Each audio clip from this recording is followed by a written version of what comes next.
Finally time, you guys, wood grain tutorial. Step 1, color your background whatever color you wish. Your base color goes on and you let it dry completely. Next, you're going to grab your ultra fine point Sharpie. You could also use one of those Micron pens as well.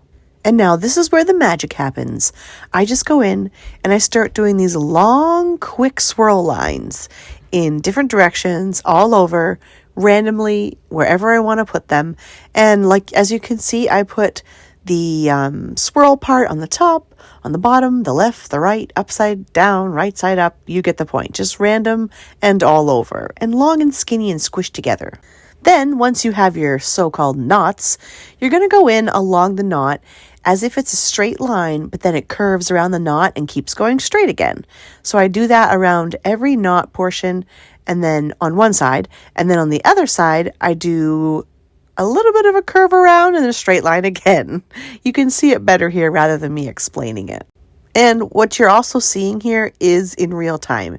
It's not sped up or slowed down. And once I have my knots in and the grain around the knots, then I'm just going in and I'm adding lines of different lengths all over.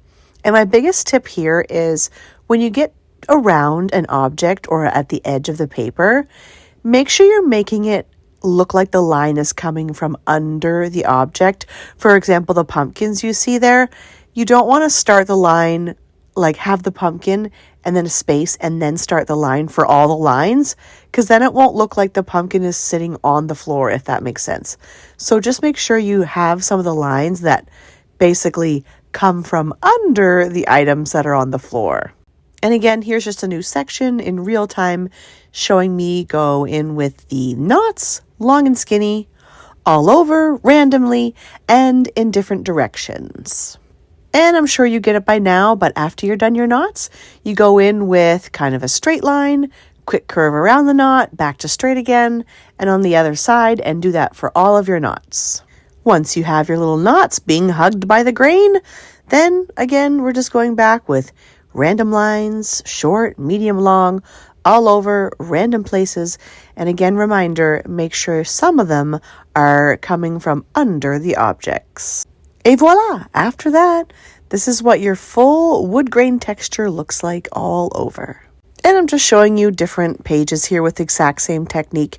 And when you're doing it, and like if you look at it actually up close, it's super messy and not perfect and kind of ugly.